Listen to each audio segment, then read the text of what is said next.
Hello, everybody. Welcome to the first showcase of the first cohort of the West Midlands Creative Scale-Up program. Congratulations for making all of those wonderful videos. Chaba, I think I've got that wallpaper that was behind you in Animal Crossing, so that was lovely to see.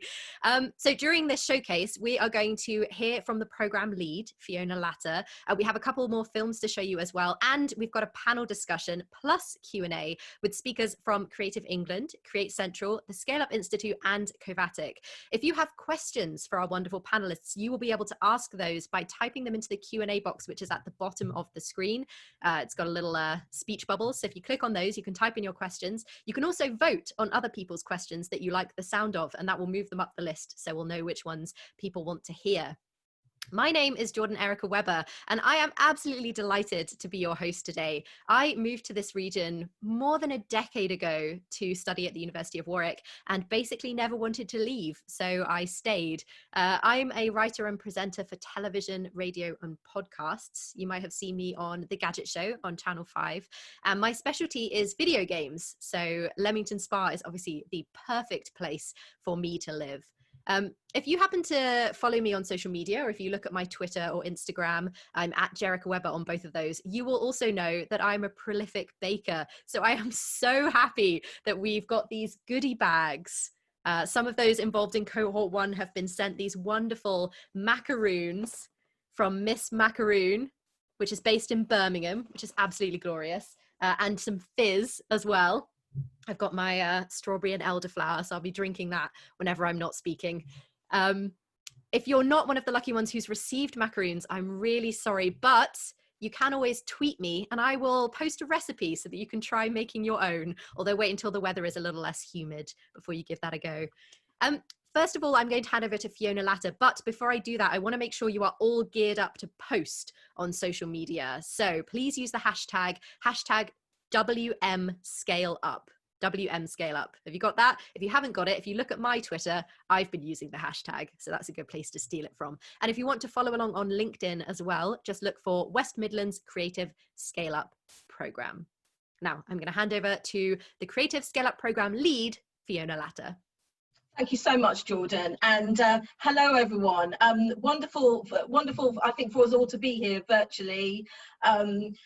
Yes, you know, just reflecting really on the Creative Scale-Up program, which we launched 6 months ago, and what a 6 months it's been. Really, I think none of us could have predicted, I think, the way that things would turn out. But you know, what we've had on this program are 3 simultaneous cohorts. We've had one in Birmingham, one in Coventry and Warwickshire, and one in the Black Country. And actually, you know, despite, you know, circumstances of COVID, we've actually had a more engaged simultaneous cohorts, I think, during this period of time. For example, I think before COVID, we only had about 2 workshops a week. We've actually now got about 3 or 4 workshops running a week. And everyone has just been so engaged on the program, which has just been so wonderful, wonderful to see. So what I really wanted to do now, without any further ado, is actually just pay tribute to the businesses that have been on the first ever cohort of the Creative Scale-Up program, and just show you a flavour of who's been with us.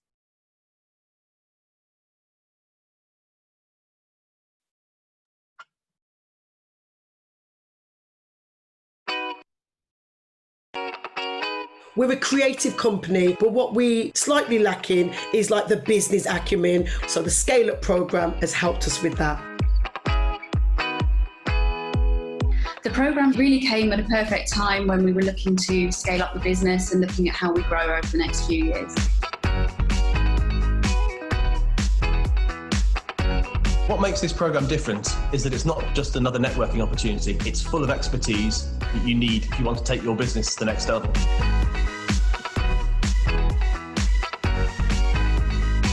I definitely recommend it. Why? Because you'll learn from HR to law to digital marketing and so much more. I've learned about things that I didn't know existed. I gained knowledge I never knew I needed. The beauty of this program is it is almost an MBA in itself. So so many workshops. It's been absolutely fabulous, and we just went to as many as we could to get as much information as possible. We believe that HR is for everyone. It's not just the domain of Captain Corporate Pants. The quality of the mentors has been off the scale. It's really hard for creative businesses to put a price on their products because they're selling the intangible. It's enabled me to be able to be far more confident in my pricing structure because I'm able to articulate the benefit to the customers. A lot of creative businesses are frightened of finance. They see the guys in the suits and they think they're scary. I get sessions that would have cost thousands of pounds with a world-class lawyer. Intellectual property is important to creative businesses because it's what they're selling. What I love about the Creative Scaleup program is the fact that you're speaking to people from such varied backgrounds, but they all come together through either creativity or the thirst for knowledge.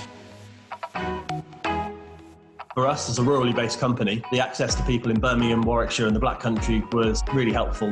I've got to meet other entrepreneurs who are now friends to form almost like an ecosystem. When you're running a business, you're so close to that coalface. To have the chance to step back is completely invaluable. It has literally opened doors to opportunities I would never have been able to access before. One of the most enjoyable, experiential mentorship things I've actually experienced. TP Squared wouldn't be where we are now if we hadn't have heard of the Creative Scaleup programme. And guess what? You get this smorgasbord of productivity, of programmes, and it's all funded. We're in a great place to take advantage of the re-emergence of the West Midlands as a leader in the screen industries.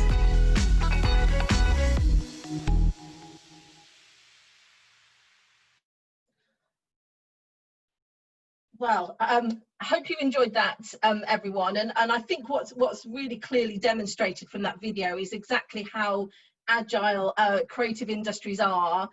To let you know, that video was filmed by our marketing team arranged that, and it was all filmed on Zoom and mobile phones. So as you can probably see there are 10 businesses that were featured in that video. And if you go onto our LinkedIn page, which is WM Creative Scaleup Program, you'll be able to see 1 minute separate videos from a number of the businesses that are on the program, talking about their own kind of personal journey really on the Creative Scaleup Program. We've had 20 businesses in total on the 3 cohorts. So as I say, we've got 10 businesses who've done a short video, and the other 10 have kind of written an article for us on the LinkedIn page. So do hope you'll be able to have a look at that if you haven't done so already. And that content will stay on the page as a sort of legacy for the programme. So I suppose I really wanted to say as well to those of you, to introduce myself actually, to those of you who don't know me and aren't aware of the programme, to also tell you a little bit more about the programme and actually what we've been doing for the last 6 months. So what we do on the programme, we, as I say, we have 3 simultaneous cohorts. So we have one in the Black Country, one in Coventry and Warwickshire, and one in Birmingham. These cohort meetings happen once a month, and we have a range of different creative businesses that are on these cohorts. So that can be anything from a gaming company, a VR company, we have pottery companies, we have a tourism company, we've had art galleries. So really right across the creative industry spectrum, which is a wide spectrum. So we have a coaching session that would happen once a month, and then the business coach really sort of, hones in with that business and identifies with them what they think are their sort of objectives for growth and what they really need to help them scale up. And we have an array of various different kind of workshops, seminars and networking events that the business coach will then point that business to really ensure that they're maximising, what they can out of the programme and getting as much as they can out of it.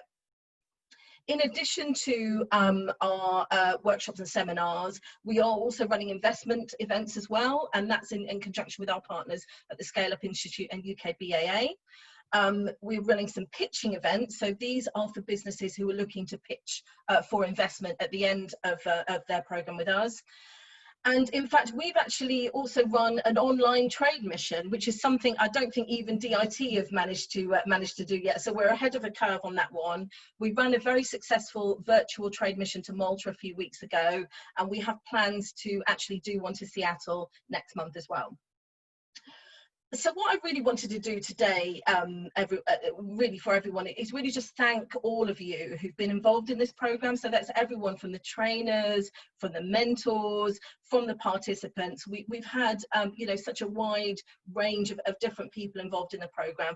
And I really want to thank each and every one of you. I've had some very kind messages from you over the last few days, just really thanking me, and you know, it's not all really down to me. I think we're very much a sum of our parts, and a sum of some of the fantastic trainers and other people that we engage with on the program. So, you know, really want to pay tribute to all of you, and thank you, I suppose, for the way that you've engaged in the program, despite the fact that we're working in a slightly different way from how we envisaged. But it's just been wonderful to have your support and to hear some of the fantastic success stories that we, such as, you know, some of them were alluded to in the earlier film. Many thanks for that. So we are in the middle of the program at the moment. Today marks the end of cohort 1. However, we are in the middle of cohort 2. And we are looking to recruit for cohorts 3 and 4. So I'll give you some further details about that at the end of today's session. And I suppose the last thing I really wanted to do as well is just thank all of our other supporters. Obviously, Department of Culture, Media and Sport are our funders for this programme, so without which none of this would have been possible. So really a big shout out to DCMS. Also my employers, the West Midlands Combined Authority, all 3 LEPs who also support me in delivering this programme, Create Central, Culture Central, Minerva, 1 Mill Street, British Business Bank, Scaleup Institute, UK BAA. There's so many other partners I could mention here actually, but just thanks to each and every one of you. And just for those of you who've managed to have some macaroons and something fizzy from us today, here's where we say virtual cheers. So cheers to all of you, and thanks once again for your support. Cheers. Thank you so much, Fiona. You know, virtual events like this, they have their challenges, but I have to say, in all of the physical events that I've gone to, I have never been able to have fizz and macaroons in my chair before. So cheers to that. Now, as many of you know, this programme was launched by the Mayor of the West Midlands, Andy Street, who knows how important creative businesses are to the West Midlands. He can't be with us today, but he has recorded us a special message.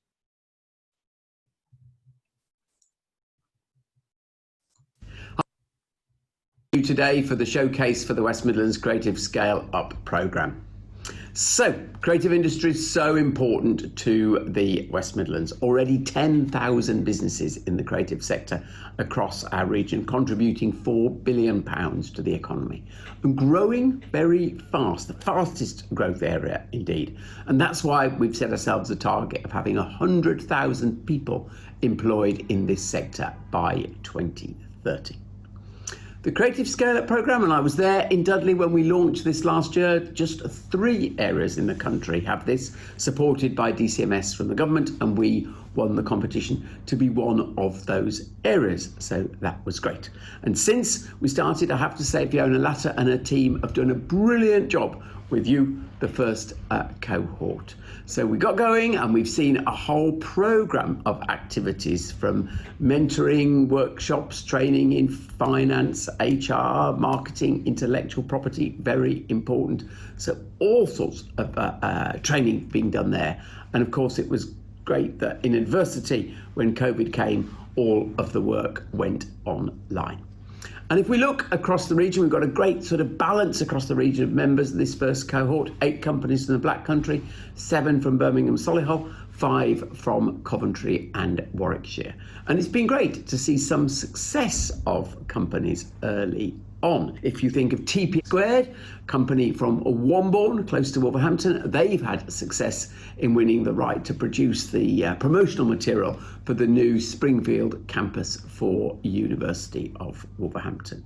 And then slightly differently, Second Home Studios, a well-established animation company, nay, BAFTA-winning animation company. It's been great to see them transfer their work to producing visors in response to the coronavirus. So thank you for what they've done there. Lots to celebrate. We're going to see that all today, but most importantly, first cohort, we've got as far as this today. Second, up and running. But third, we're recruiting. So if you're another creative company and you think this could really help you, then please do apply. But thank you to everyone who's made this a success, and enjoy your celebration today. Wonderful to see Andy talking about all the successes that we've had already. That's just great. And it's so good to see so many participants here as well. More than 100 of you that I'm talking to right now. That is wonderful. And to see all the chat as well. I want to address a couple of things. I saw someone say they're on dry June. I'm drinking a soft drink. We're not all on alcohol. Don't worry. Also, I've seen people typing questions into the chat box. If you can type them into the Q&A instead, which is a separate thing, it's labeled at the bottom of your screen, then we'll be able to collect all the questions together more easily, because we are moving on to the panel discussion now, after which there will be a chance to ask your questions directly of our panelists. Now, what we're discussing today is why should creative businesses scale up, and all sorts of topics around that. So reminder about the Q&A during the discussion. If a question comes up, type it into the box, and you can vote for other people's questions as well. They will move up the list, and then we'll know what questions people want answered. So I have got a stellar panel of experts that I'm talking to today, which is really exciting. I will quickly introduce them, and then I'll let them say a little bit more about themselves, although they have promised to keep it to 1 minute. We won't time you. Well, maybe Vicky will. We'll see.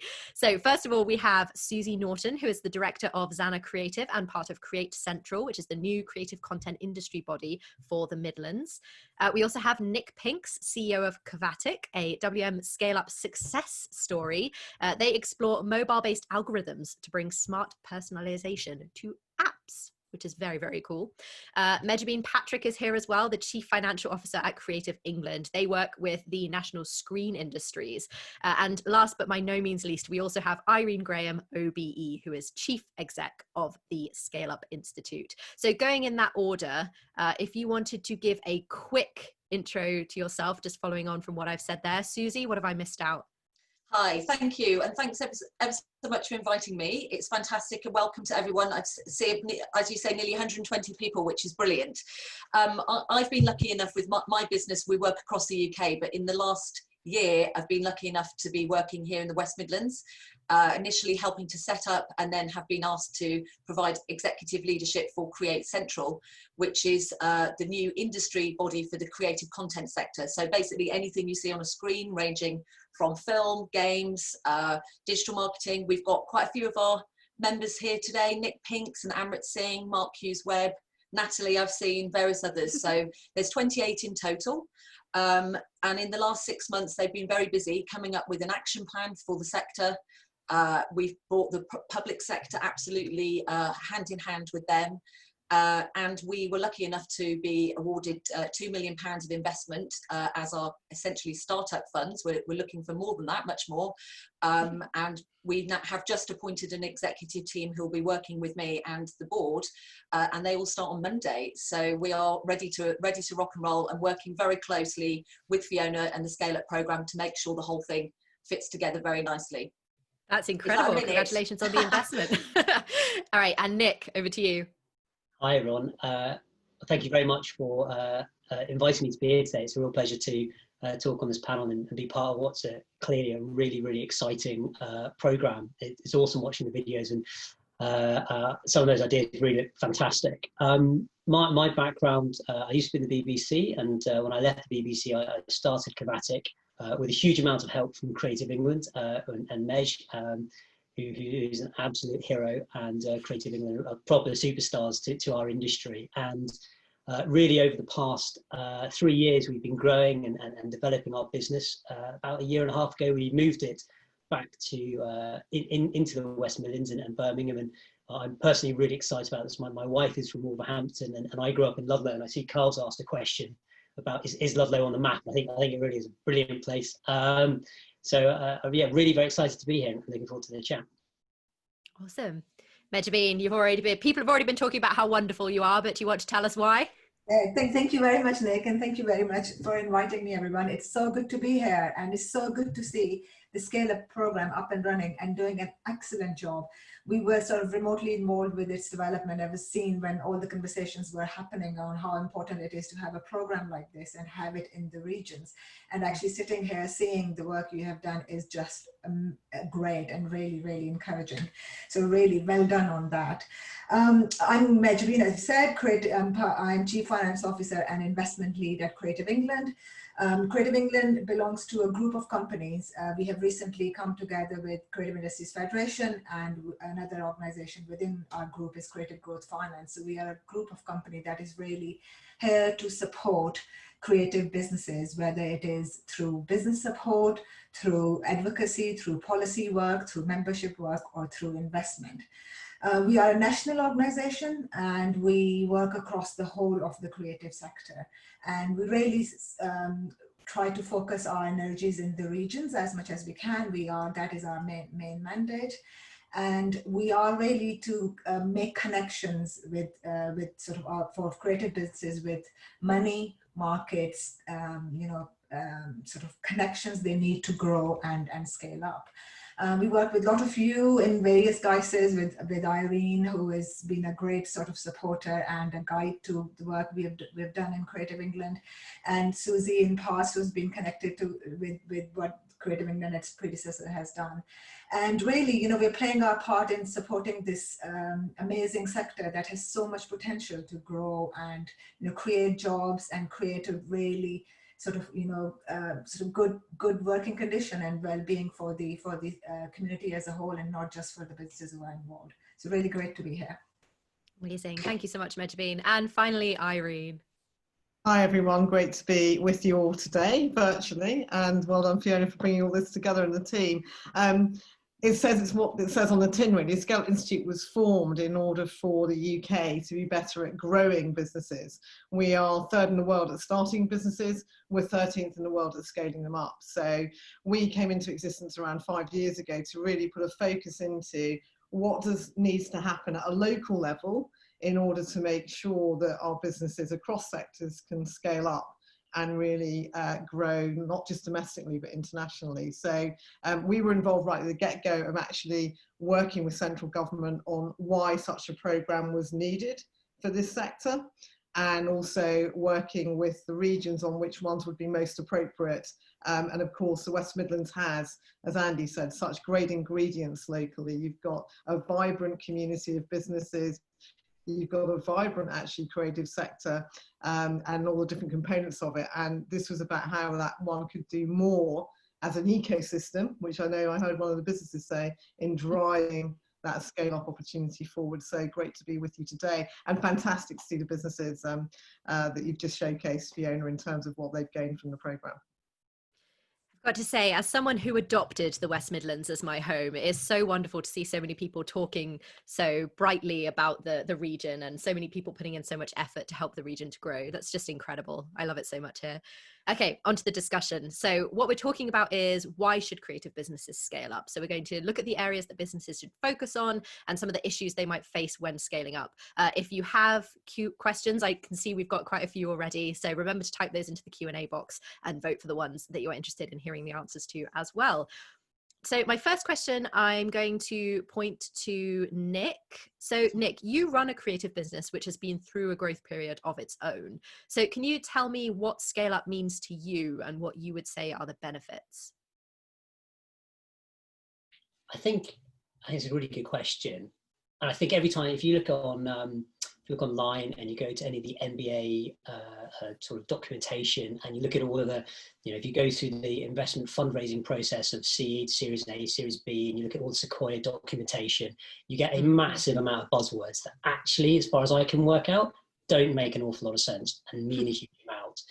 I think the phases you go through as a business are incredibly very specific to what you're trying to do. And I think one thing I'm sure you're all acutely aware of, the creative industry is a very unique industry. It's very hard to define all the elements of it, and it's very hard to say one business model fits all.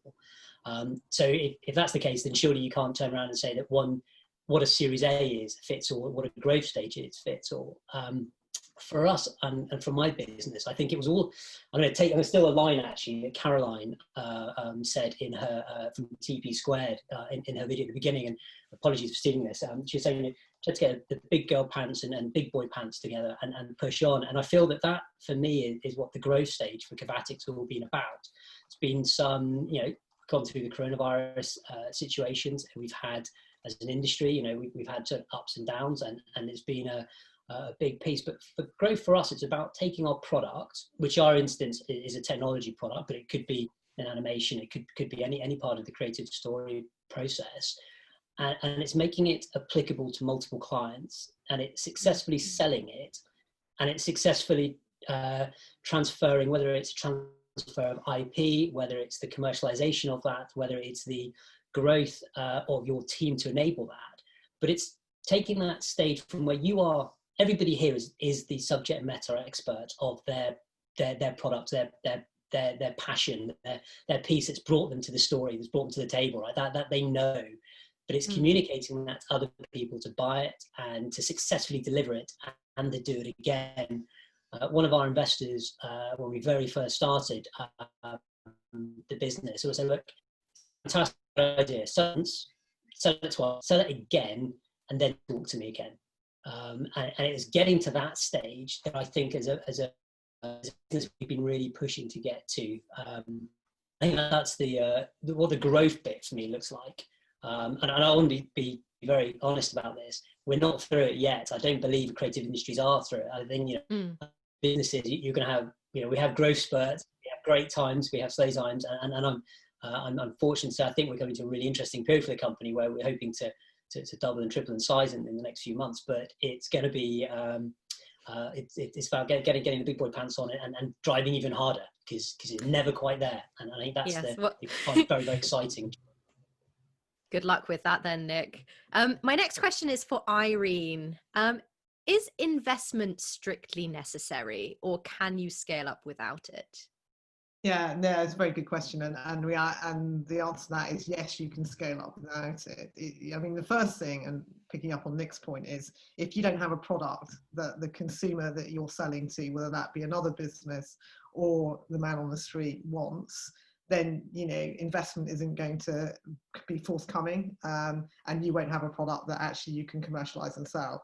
So first you've got to have the product and you've got to get it to market. And when we talk to businesses that are scaling up or want to go on that journey, they talk about various challenges that they face, as Nick has articulated, and actually their biggest concerns are often on how do I get the route to market that I need, both in the UK and internationally, and how do I get the talent into the business that I need to grow it and develop it, and how do I do that whilst I'm working in the business at full throttle, as well as needing to stand back from the business and get a little bit of space time as this program brings to move it forward. So that talent, that market, and markets is so important, and getting that access right. If you get it right, you get the right revenue coming in, then obviously you can reinvest in the business. Now, complementary to that, of course, is investment. Ultimately, when you want to scale even further and faster, you need external investment, and often that isn't debt either. It's more an equity type growth capital, and I think that's what's so important about this program, because in all the research we've been doing as a Scaleup Institute and also with the UK BAA and the creative sector, creatives find it more difficult to know where to go and get that finance, and investors don't understand all of the creative industry as well as they might. So how do we get that translation and that connectivity between this very vibrant creative sector and the investors, both angels and others, to allow that growth? Because ultimately equity is probably going to be needed if you really want to grow as far and as international as you can. So it's a component of scaling up, but firstly it's got to be the customer. You've got to get that right. You've got to get the product right, and you've got to get the team right. Absolutely. It's interesting what you said there about how investors might not understand creative businesses quite as easily as some other ones. Such a diverse sector, we've just seen it today, such a diverse sector, so it's not as necessarily understood, and that commercialization is really important. Yeah, I wanted to ask Medjameen about this actually, the difference between creative businesses and other kinds of businesses, especially when it comes to investment. Well, yeah, there are definitely some differences, but let me say first that actually in many ways, creative businesses are not any different from other businesses when it comes to fundamentals. So I think it's really important to sort of underscore that. I think we, there's a lot of sort of things around in the sector around, it's hard to get investment, and all of those are really true. But there's a lot of misconception around creative businesses as being risky or more risky than other businesses. So I think it's really important to say on fundamental level, they're not any different to other businesses. They are businesses created to make money, and they're businesses created to make profit. They are businesses and founders who are very passionate about the creative ideas that are sort of at the root of those businesses. But at the same time, they do have a desire to create shareholder value. They do have a desire to return sort of profits to the investors. And they are sort of, contributing to the economy. In many cases, as we've heard, they are contributing a lot more to the economy than a lot of other sectors. So in that sense, they are not any different. But where they are really different is, as Irene said and others, and Nick said as well, they are a very varied sector. So when we do talk about creative industries, we're not talking about one type of business. There are really lots of subsectors, and it is very evident from your cohort. And it is sort of, it's very clear when you work in this sector that actually the problems that one vertical or one subsector is facing may be very different to another vertical or another subsector that is facing. There are some similarities, but they are quite different. A music business or the challenges that a music sort of business has are very different to challenges that an architecture business has or a craft business has. So it's a very varied sector. It has a lot of subsectors, and there are very different challenges. It's also sort of very fundamentally sort of majority of the sector is small businesses. And what it makes it very different from other sectors and other businesses is that it is full of small businesses. These businesses are very creative and very agile. And I think, that small size of them and that ability to create a business through an idea and create something from nothing really makes them really agile and very resilient and very sort of capable of actually responding to crisis and responding to crisis really well. And, we have all heard that, one of the sector that is really going to sort of contribute to the recovery after the current crisis we are in is going to be creative sector.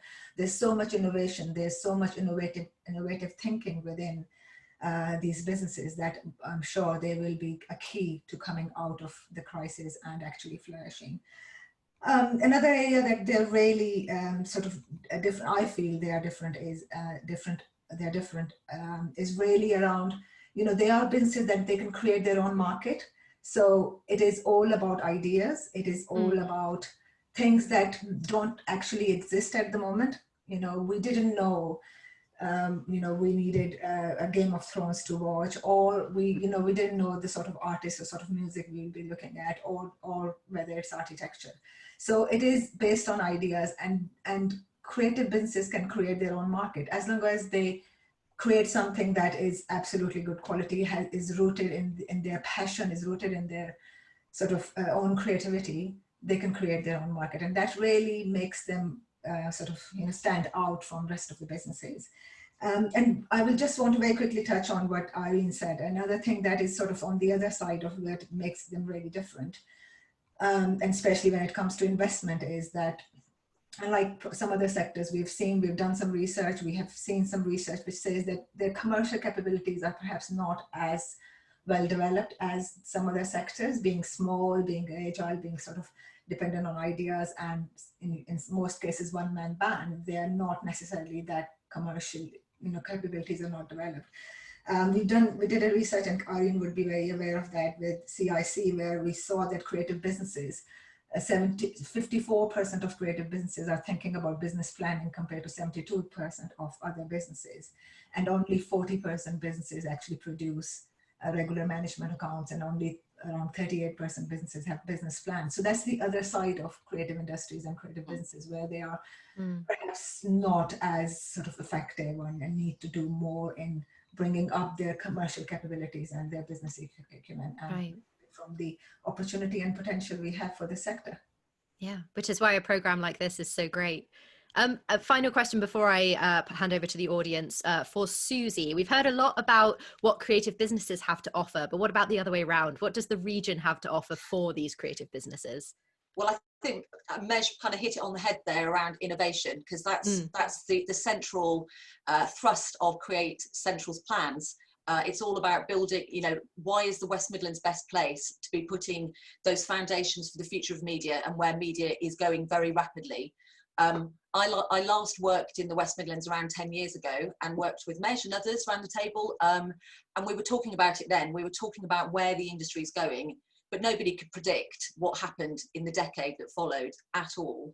And here we are. I would say in the West Midlands, there was a history in the last decade of perhaps a lack of investment for the screen sector, but that has completely changed in the last couple of years, not just with this programme, the investment we've just received and others. We have a private sector genuinely engaged, and it's the first time we've had games companies, VR companies, companies like Nick, Amrit Singh, Mr. Singh, who's in the audience here, he's on our board, a really wide range, along with Stephen Knight, Debbie Isett and others, so traditional indie producers sitting alongside those games companies and VR companies and others to look at what do we need now as a region to be turbocharging what we're doing. So, it's things like not just around the innovation and links to universities, fantastic universities in the region, providing that kind of data scientists and the R&D that's needed around the innovation.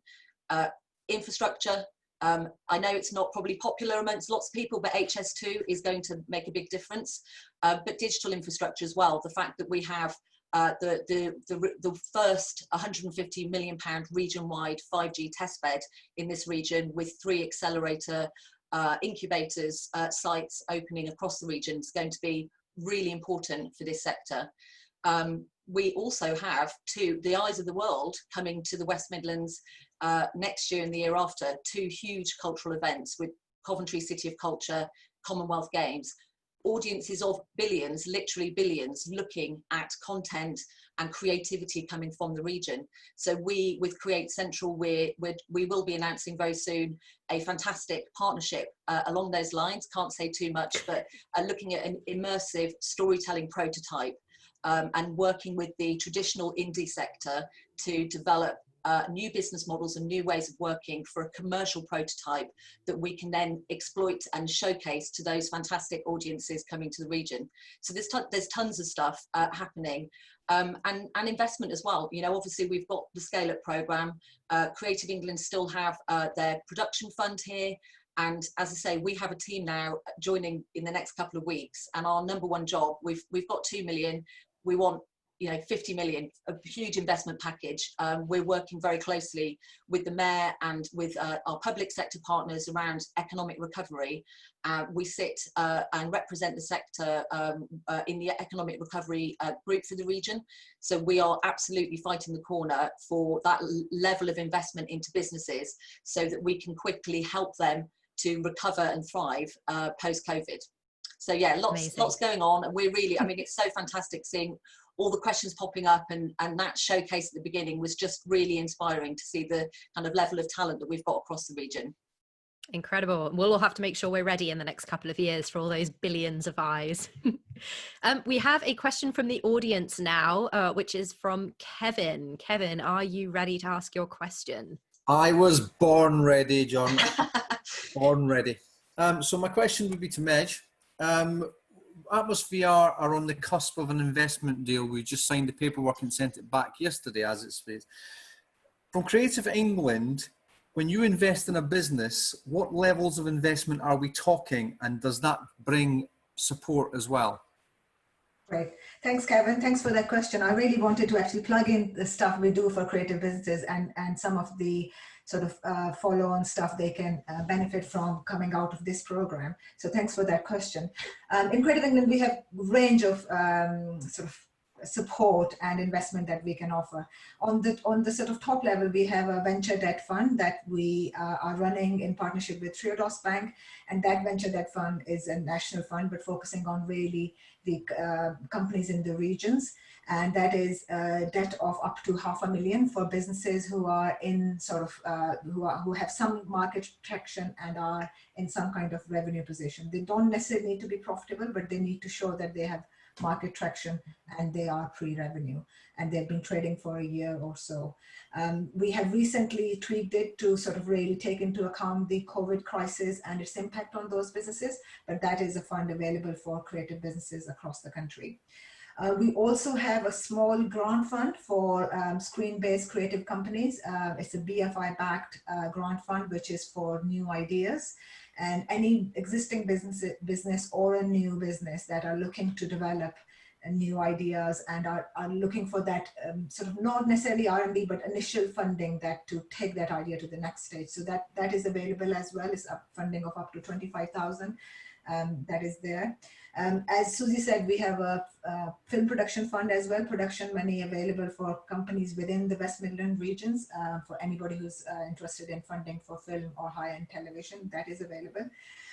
We also have a similar to West Midland Scaleup program, as sort of a business support and investment readiness program for creative screen-based businesses that has been running for a couple of years, but we are now starting the next iteration of that, and we are bringing on various cohorts and various sort of support packages within that program. That will be coming on in the next few weeks. And that is again open to all creative businesses, but mainly screen businesses across the country. We also have a small grant funding for business planning of up to 5,000 for anybody who's sort of wants some grant to actually work with someone to do some business planning. So that is just few sort of support programs we have. You know, when we invest in a business, we do absolutely provide them wraparound support. That is our unique sort of selling point, or something that differentiates us from traditional investors. You get the expertise of us from being within the sector. Our connections, our insights, our understanding of the creative sector really helps us take the business and give them not just the money, but all the other stuff they need to grow. Amazing. Thank you so much. And thank you, Kevin, for your question. Nick, your business has had investment. Do you think that something like the Creative Scale-Up program would have been helpful to you before you took that investment on? Without shadow of a doubt. We did get a similar, nowhere near as comprehensive actually, looking at all the stuff you're doing, but we did get a lot of support from the University of Oxford when we started, because we span out of the university, so we had a degree of support from them there. But very early on in our investment journey, Mej and her team came on board and really helped us refine our business case, really understand and articulate our business plan, what we were doing to industry.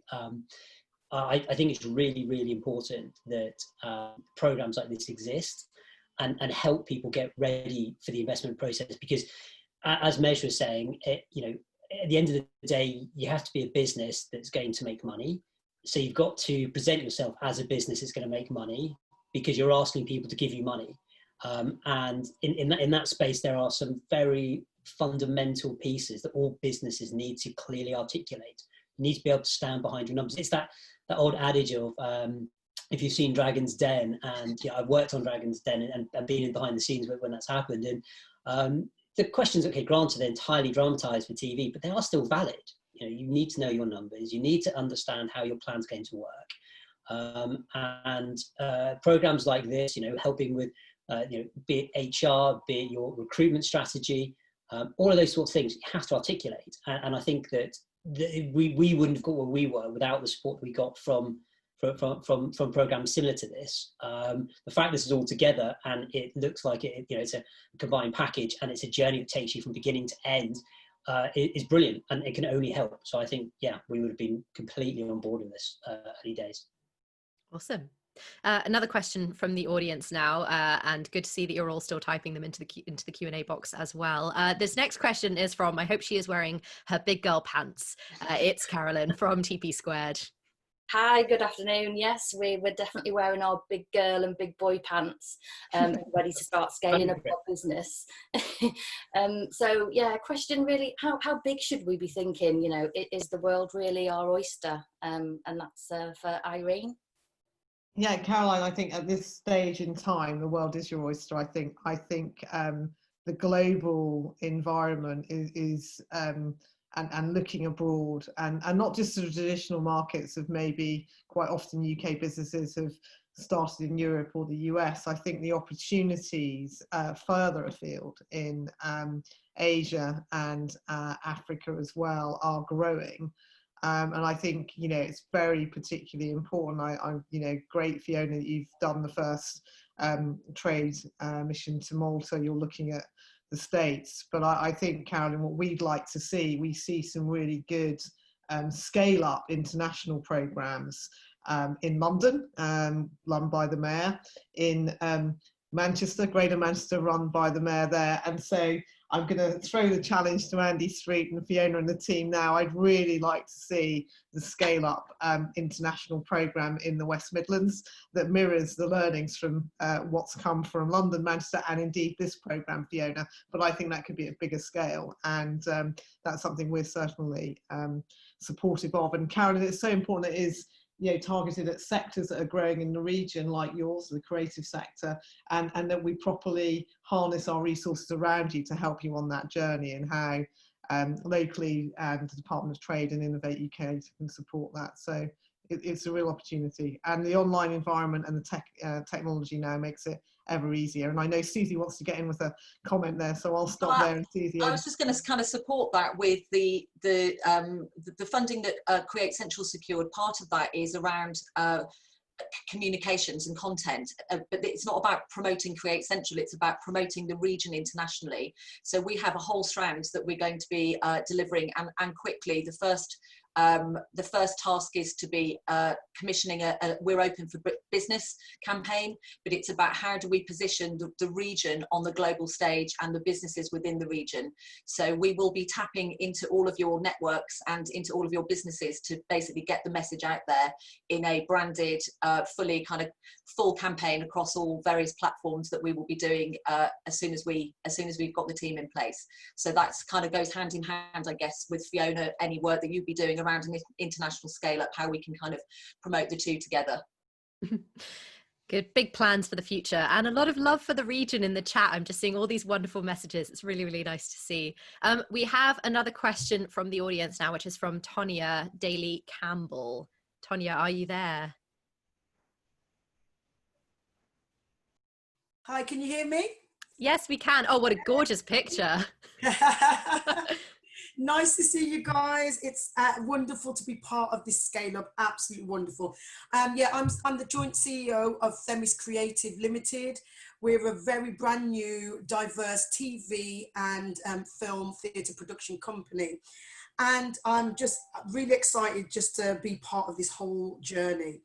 My question is actually for you, Susie Norton. So I know you just... Hey, I'll stop squeaking my drink there. Sorry. It's a soft drink, I promise.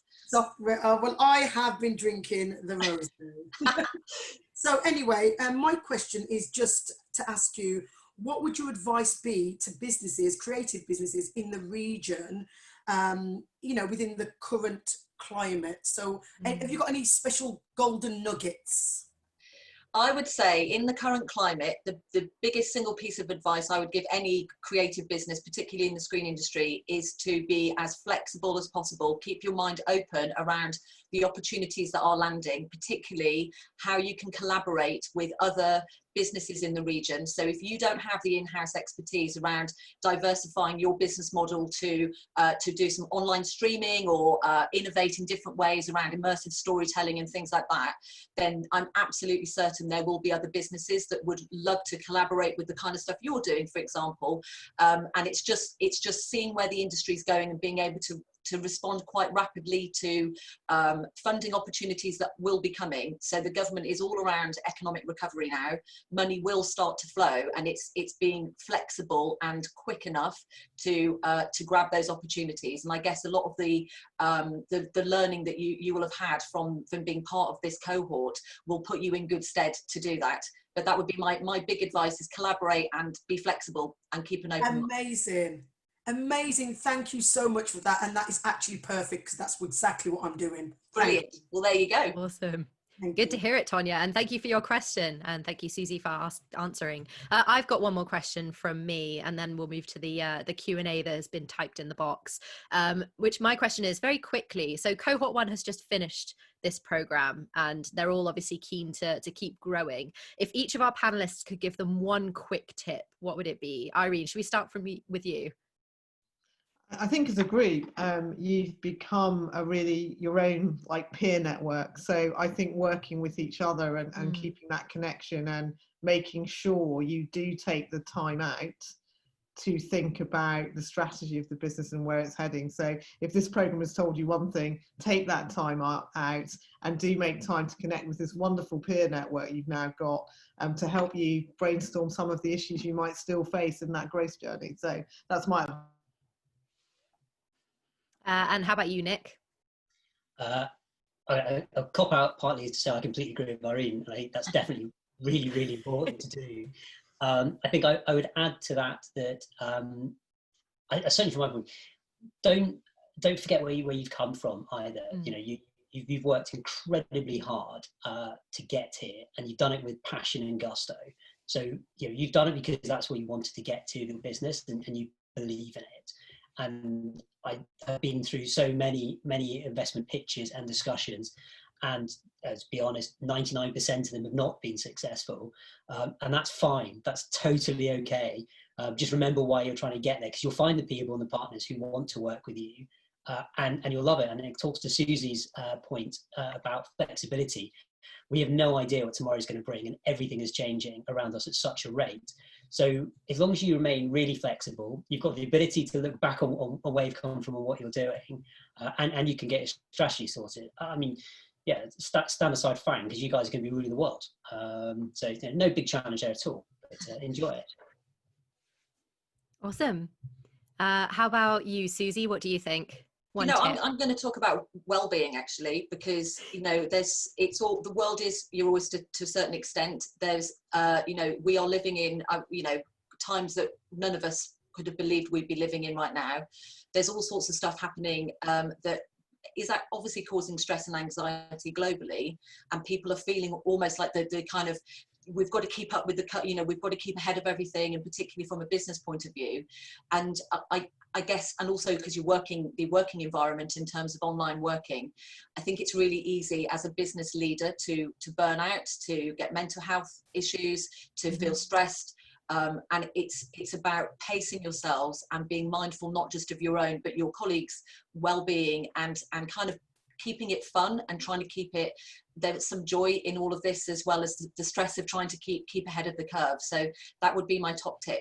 Meditate.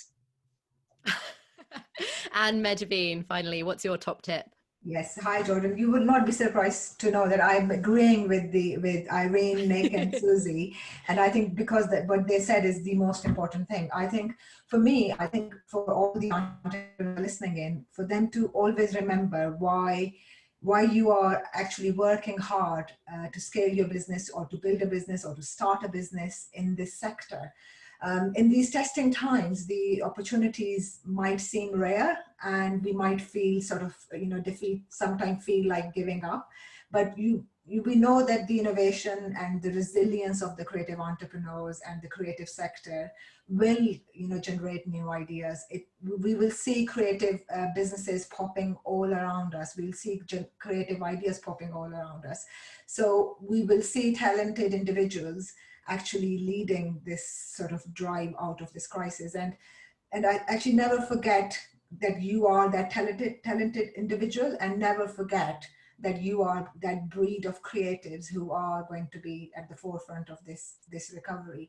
And just always believe that you have the talent, don't feel defeated by what is going on around us, and by the sort of sense of less opportunities, less sort of support. But you just believe in your creativity and your talent. Thank you so much, Majbeen. Very inspirational message.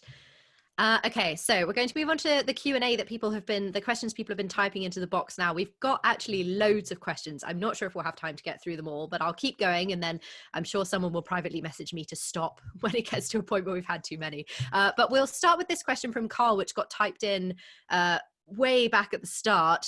So Carl from Wild Edric Media in Ludlow, who says, is there any help and support for those of us in the very west of the West Midlands? We in South Shropshire, says Carl, do seem to be very often forgotten.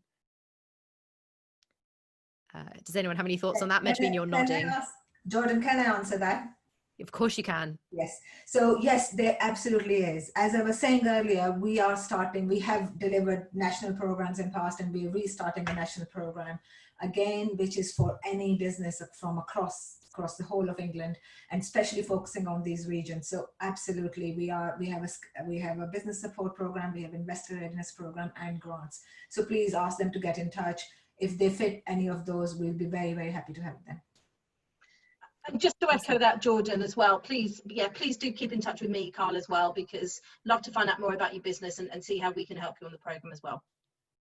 And I would just say, from Create Centre's point of view, it would be a sad state of affairs if we're only kind of looking at we need to be looking globally and working with global contacts. So if we can't work with someone in a sort of outerlying LEP, as I think it's known politically, then we're not doing our job very well. So absolutely, we're really up for engaging and collaborating with whoever globally, and in the region as well. Awesome. That's really good to hear. Hopefully good news for you, Carl. And a question from Sarah next. How important is flexible and easy access to freelance talent to the scale-up ambitions of creative industries across the West Midlands? I think Irene has some thoughts on this. Yeah, I think that's absolutely vital, actually. I mean, one of the things that is quite distinctive about the creative sector is how many freelancers are part of it, and that's why it's really important that we recognise that as part of the investor community, as well as those communities that are supporting businesses. And actually this programme very much wanted to work with businesses that had that freelance community as part of it. So I think how you grow that community is going to be important. And I think one of the other questions was, there's a lot of maybe freelancers not currently now in work, and how they try and connect with projects. There's a great business called Twine. They were actually part of the Greater Manchester session I did very recently, celebrating their creative businesses, and they do some really good work in connecting freelancers into creative projects. So I think there's an opportunity for the West Midlands to think further about how that connectivity works between the freelance community and the projects that are not just local but across the country. So I check out Twine as well for those of you interested in that. Absolutely. Anyone else have any thoughts on that? Freelance talent? Well, they're the lifeblood of the industry, and I have to commend Creative England and colleagues for the lobbying that you guys have done to government around securing. It's not there yet by any stretch, but I'm absolutely certain without the work that Caroline and others have been leading on, that the impact would have been far greater. Thanks, Susie, for that shout out. And just to agree with Irene and Susie, yes, they are very crucial.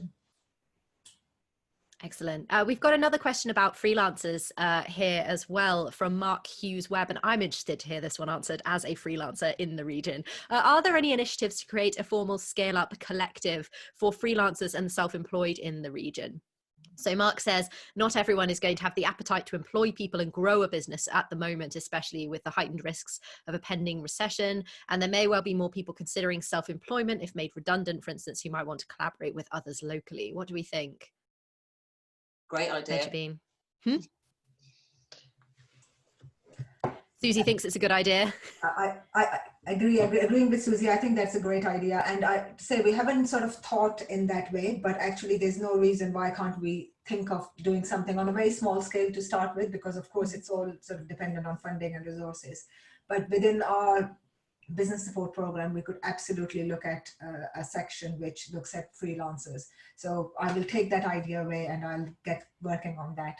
And Meg and Susie, Twine has a platform that can help you with that. So that's the important aspect. Absolutely. And Twine is one of our companies that we invested in a long time ago. So really good that, you know, you're hearing about it. That's excellent. Look at us making things happen right here on the Zoom. I was about to say, Mark Hughes Webb is on the board of Create Central, so we will be giving him that as his to-do list. There you go. And please do let me know as soon as that's ready. As a self-employed person in the West Midlands, I want to hear all about it. We've got a question here from Chris Tilley, who says, does the Scaleup cover areas of finding new clients, how to make those connections and have opening conversations with them? So who wants to answer on behalf of Scaleup? Fiona? I'll answer that. Sorry, I was muted. Yes, absolutely. Absolutely, that's exactly what we do on the program. So in terms of the workshops that we run, we do run workshops on kind of sales and kind of building pipeline and that sort of thing. But I think what's really exciting, what we're doing at the moment, despite COVID, is we're actually running online trade missions. So we did one a couple of weeks ago to Malta, where we had the digital minister on board, very receptive and very open to working, particularly with kind of gaming and screen businesses. We've already had a couple of gaming and screen businesses that have gone out and set up studios in Malta. It's relatively easy to do it there. Also with Seattle as well. Yes, I mean, that's what we're all about. This is a creative scale up program, so we're all about helping creative businesses scale up, find new clients, grow, take on new employees. So that's all what we're about. And, I think if we think about the start, how this program was formed, each of the regions looking at it, I mean, it is to deal with the challenges of scaling up, and they go across getting that access to talent, getting that access to the marketplace, to customers, and then getting investment ready, because as Nick said, being commercially able to present your business in front of investors. So it's all about dealing with all the component parts of growing. Yeah. Excellent. Thank you so much. And I think we're going to have to end soon, but I'm just looking at what will be the final question here from the Q&A box. And I think, so you will all be able to ask questions of the panelists separately. I'm sure you'll be able to get their contact details so you can send them questions as well afterwards. But to finish, I'm going to go to this question from Amrit Singh, who says, with the Black Lives Matter movement gaining momentum recently, it's highlighting big issues within the creative industries, especially with regards to diversity and the lack of opportunities that BAME creatives are receiving. What can leaders in the West Midlands and businesses do to proactively help recognise talent from diverse communities and to provide platforms for them? Medjabeen, do you have any thoughts on this one? Yes, I think it's a very significant time we are all going through. I think it's a very strong and significant moment in time. I think it's very important to not just sort of jump on the bandwagon and say Black Lives Matter, because that is something that fashionable to say or people expect you to say. I think feeling and being honest about what that means to you as a person and to the organization you work with is really, really important as well. I think the problem of creative industries actually being accessible to BME communities and talent from all parts of the community has been an issue, a big issue for a very long time. And I think things have progressed and things have got better, but not to the extent they should. And I think if from our own perspective, from where I am and where my organization is, what we need to do more of, and we're doing it perhaps not enough, but what we need to do more of is actually embed ourselves in those networks and those places where those people are, rather than just saying we are going to do it and make the gesture, but actually get to those people ourselves and embed ourselves with those networks and with those groups to make the things we do accessible to them, and make sure you know, and be very cautious and very proactive about it rather than just saying. I think it's a long way to go and there's a lot to be done, but Maj, just to maybe add to that as well, we've got some great people in the region. Kriya and Trahan at the University of Birmingham, Mondaram at the University of Warwick, doing some really fantastic work with our diverse community. And I think getting into those networks, working with Monda, working with Kieran and Fiona, and engaging them on the programme is really important. I also think you've got some brilliant role models. We've seen them today. Tonya, you're just a great role model. Mej, you're a great role model. How we also, how you actually embrace and showcase your role models and those businesses that are scaling just inspires the next generation. So please do that. And I would add to that, I mean, just echoing what Mej was saying about, it's not, you know, it really isn't about people creating in sort of diversity strategies and all of that in-house and hoping that people engage with them. So one of the things that our members have decided to do is to launch in partnership with Tin Smart Social, which is a social enterprise working and operating in the region, what we're calling the Future Talent Studio. And that is going to be absolutely targeting 18 to 30-year-olds from across the region, from BME, AME backgrounds, but also from across the board in terms of disconnected, disengaged, for all sorts of reasons. And it will absolutely be genuinely developed in partnership with those communities and people. So watch this space. And if anyone wants to get involved with that, you know, we will be going out in publicly with that within the next few weeks. So we'd love people to share their ideas and thoughts about how we can make that happen. Absolutely. Thank you so much, panelists. I wish we could keep talking for hours, but I am going to pass to Fiona soon. But first, I'm going to hand over to Nick Marino, the Head of Creative Industries at DCMS, who is going to give us a few words. Hi, everyone. Can you see me okay? Yes, we can. Hello. Great. Well, first of all, thanks for inviting me to say a few very brief words. So I'm Nick Moreno. And I head up the creative industries at the government ministry DCMS, which funds the Creative Scaleup programme. So CSU is part of what's called the Creative Industries Sector Deal, which is a package of programmes funded with more than £150 million worth of government money, i.e. taxpayers' money, our money, in partnership with industry, and which aims to accelerate the growth and success of the creative industries. And CSU is a critical part of that sector deal. So as we all know, the West Midlands is one of 3 regions piloting this programme, which is designed to help solve a problem at the very heart of our economy, which Irene referred to earlier. That the UK is amongst the world's leading countries in terms of innovating and launching new companies based on exciting new ideas, concepts or business models. And this is a real challenge, the UK fares really badly in global comparisons in taking those fledgling companies and growing them into medium-sized and larger companies that potentially can become world-class. And scaling up is a particular problem in the creative industries. I certainly believe that. And that's why we're running this pilot. And there's an amazing variety of creative companies in this cohort. And if this program can help some of you grow and attract finance, then this will be a success. And a success that I have to say that might lead to further creative scale-up programs across the country over the next few years. So there's quite a few people looking at this early pilot program.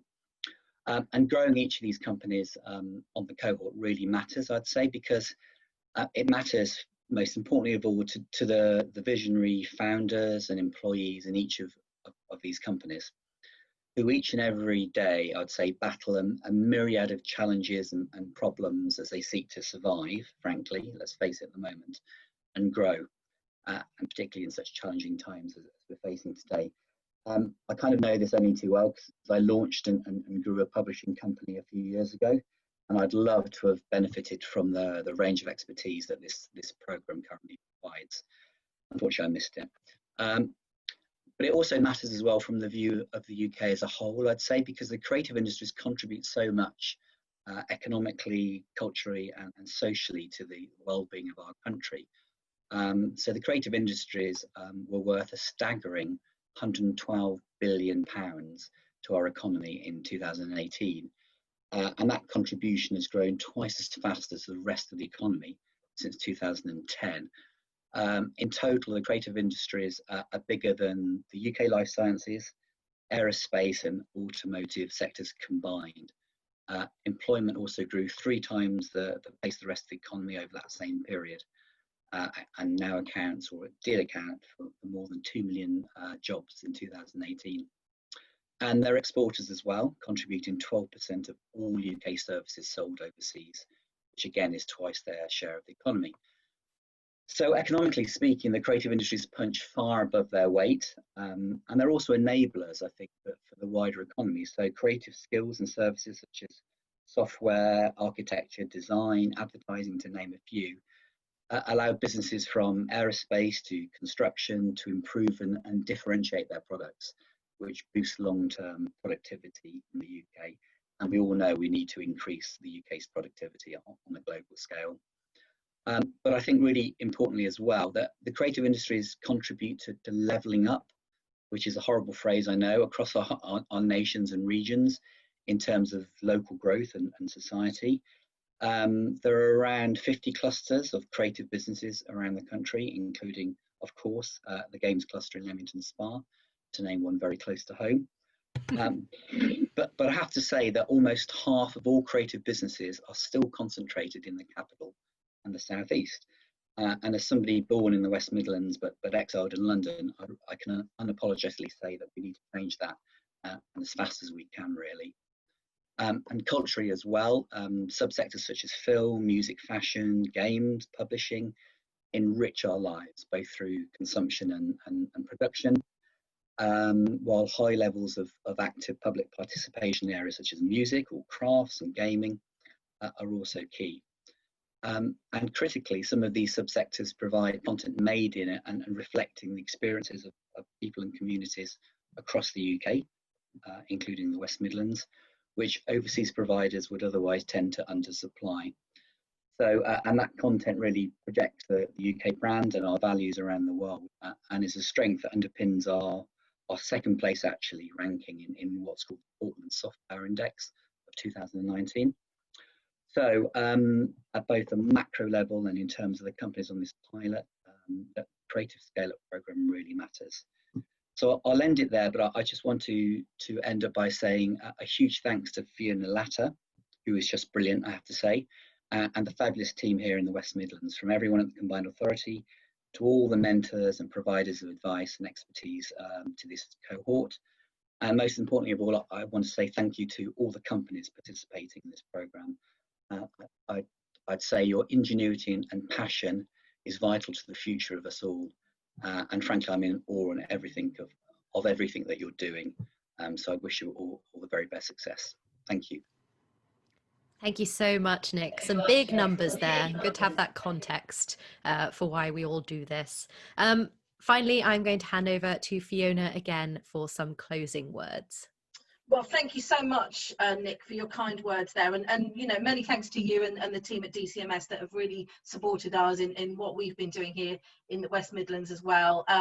Wow, there was just some really interesting stats there. I just hadn't realised, you know, the kind of size and scope of the sector across the country and here in the West Midlands. And, you know, it really kind of, you know, sort of makes, you know, it's a call to action, really, isn't it, really, to look and see what we can really do in the West Midlands and with the business that we're working with to really make this programme as you know, useful and helpful and engage with as many businesses as possible. So thanks again, and really this is just for me to say thanks once again to everyone that's been involved in cohort 1 of the Creative Scale-Up programme. So what I want to say to cohort 1 is this is not goodbye, this is not the end of your relationship with us, I hope. Please do keep in touch with us. I hope you've all linked in with our LinkedIn page, and please do keep in touch with Gertie, because we will be having, we are having an ongoing schedule of workshops, as you know, for the duration of the programme. So if there is space for you to still attend some workshops, we'd love to see you. Really want to kind of keep in touch with you and find out what you're doing.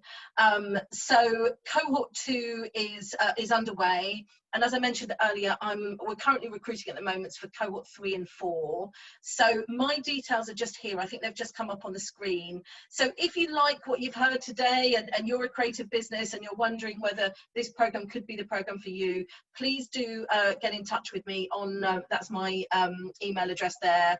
We're looking for any sort of creative business in the, you know, the wider West Midlands region, really. So, you know, even if you're sort of on the borders of that, please do drop me an email. So for a creative business, I'm looking for anything from, as I say, a creative content business. So that could be film, TV, gaming, to a design business, to a creative experience business. So that could be museums, galleries, and then creative services. So your marketing, PR, architecture.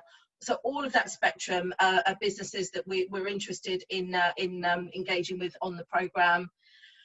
And I think just the last thing from me, really, just to thank everyone that's helped organise today. So I really want to pay tribute to Alison and her team, who've just done a fantastic job. So got Alison, Vicky, Sam, who set up the LinkedIn page, and all the, you know, as I mentioned earlier, all the videos and the commentary from the businesses on Cohort 1 are on that page. So many thanks to Sam for doing that. Also Natalie for organising some of the Zoom stuff today.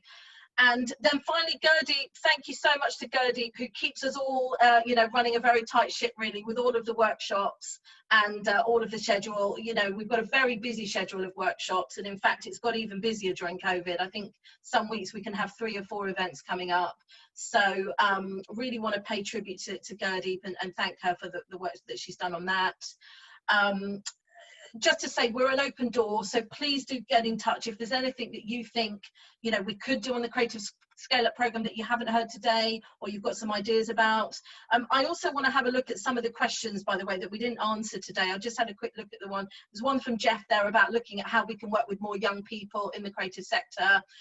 That's something I'm going to be picking up with Susie and the Create Central team, actually, because I know they're doing a lot of work with young people. So I'll feed back to you on that, Jeff. But what we'll try and do is the questions that we didn't answer, I'll see if I can put some responses on the LinkedIn page or respond to you directly on those. You know, because I'd love to be able to feedback on that. And yeah, just thanks again so much for joining us. And you know, if you've had some macaroons and prosecco from us, hope you've enjoyed them. And again, please keep in touch. Thank you. Cheers. Cheers. Thank you, everyone. Thank you. That was great. Bye. Just meet everyone. Thanks, everyone. Bye-bye.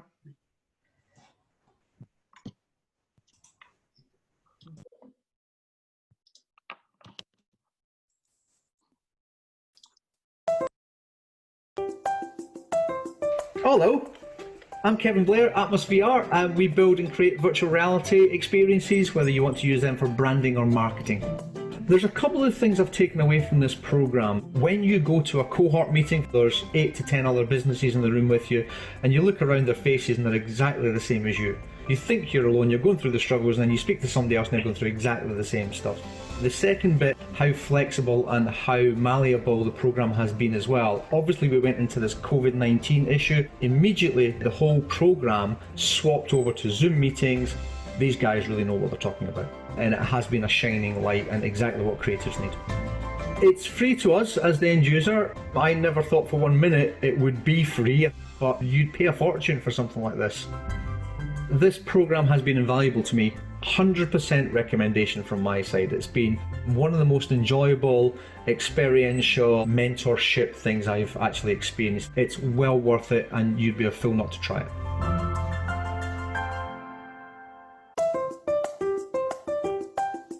My name's Hayley Pepler. I'm running Chatterbox Creations. We're based in Blakedown in the West Midlands. We are a screen-based production company. We specialise in live broadcast, live streaming and theatre production. One of the workshops that I really enjoyed was the pricing workshop. This was really revolutionary to me, to understand that I should be pricing my product to the value to the customer rather than looking at a day rate. And it worked. It worked like a dream. It's enabled me to be able to be far more confident in my pricing structure because I'm able to articulate the benefit to the customers. I'd really recommend that people engage with the programme. I think the knowledge that you gain and the contacts that you make will be invaluable and transformative. I'm really excited for the future of Chatterbox Creations now. We're in a great place to take advantage of the re-emergence of the West Midlands as a leader in the screen industries.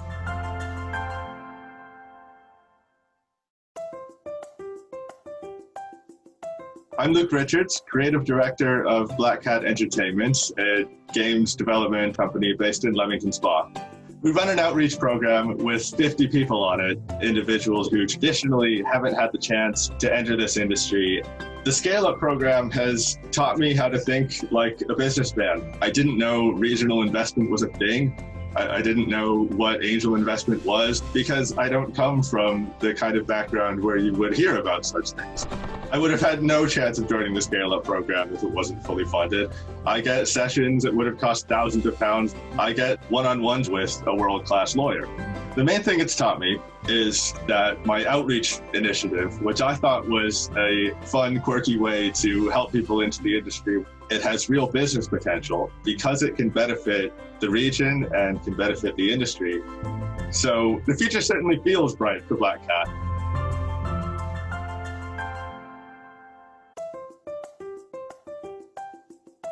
Hi, I'm Amy. I'm from the Strings Club. We inspire children through music, and we've grown from 6 children in 2012 to around 50,000 last year. What I learned from the programme is clarity and taking a step back and looking at things a little bit more clearly. Also realising that lots of us are on the same journey and we're all kind of in the same boat. So as an entrepreneur, it's been absolutely fantastic because I've got to meet other entrepreneurs who are now our friends.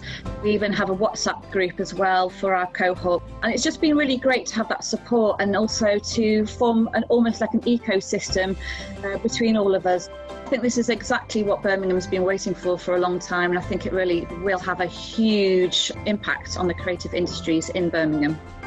The future of the Strings Club is really, really exciting. Our mission over the next 5 years is to make sure that all children across the UK get to experience one of our programmes.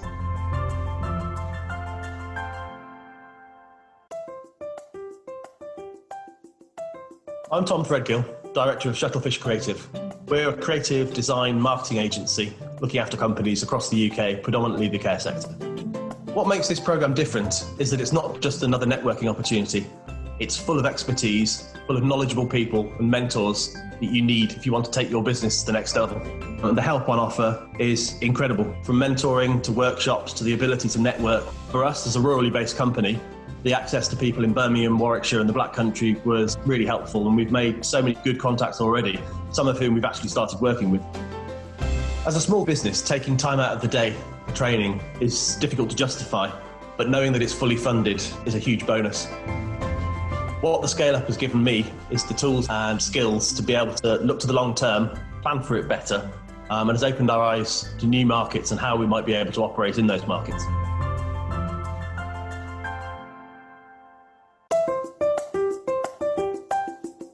Here at Thurs Creative, we tell stories. We do film, TV, theatre and comic books.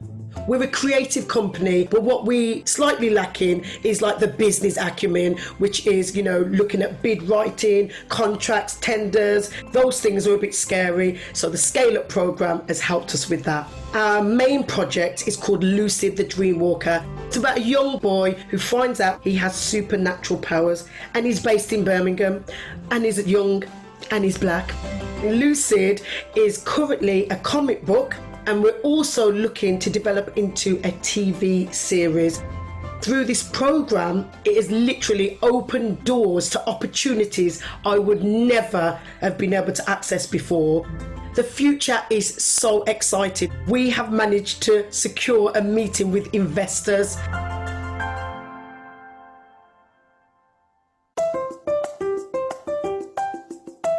I'm Adam Duffy from The Ideal Factory. We're a design and production and fulfillment platform. We help creatives create and makers make their dream product. Well, we make it simple by plugging them into a collaborative network of makers, factories, fabric suppliers. There's 2 parts to our business. For Ideal Factory, the focus is consumer. We've designed furniture, footwear, leather goods. From the makers and me, we've white labeled the software, and we've worked with a few big international brands in the US.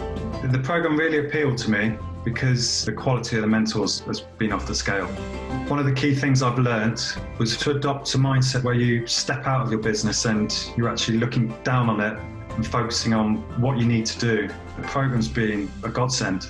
We've got very big ambitions where Ideal Factory is going to be a huge worldwide brand. Got a clear message, got a clear pricing structure, thanks to the Creative Scaleup program.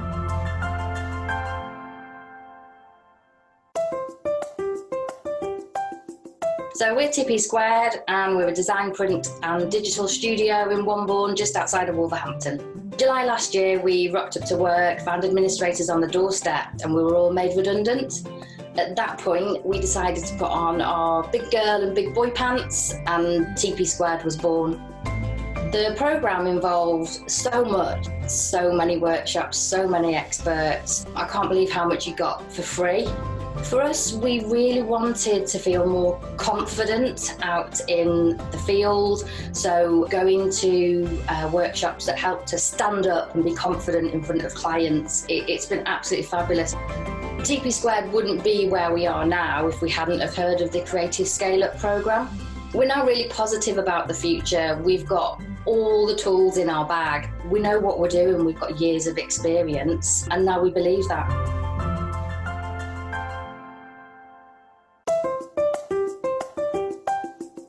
My name is Csaba. I run Spongehammer, which is a software development company. We are based in Leamington Spa. We're mainly focusing on video games. I've learned about things that I didn't know existed. I gained knowledge I never knew I needed, and I got exposed to areas that otherwise I'm not sure how I would have done it.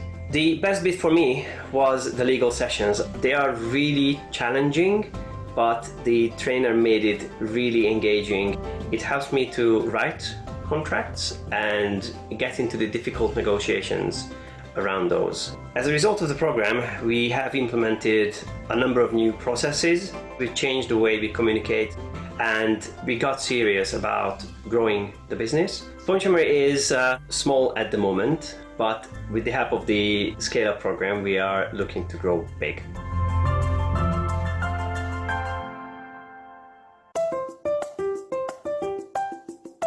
I'm Helen Routledge, CEO of Totem Learning, and we are a serious games and digital learning company, and we're based in Coventry. Well, I found the sessions really engaging, and I really liked the way they were personalised to the businesses. The fact that the mentors would ask us up front what we wanted to learn, and then they would tailor the content to make sure that we left on that day with the information that we needed. When you're running a business, you're so close to that coalface. To have the chance to step back and see the business from another point of view. It's almost as if you're stuck in the forest and you can only see the trees around you, and then you jump in a helicopter and you can see the whole forest. Having that support group and access to knowledge is completely invaluable. The Scale Up program has made a tangible difference to our business. At the moment, the future is looking incredibly bright for Totem. Our growth plans are coming into fruition, and watch this space.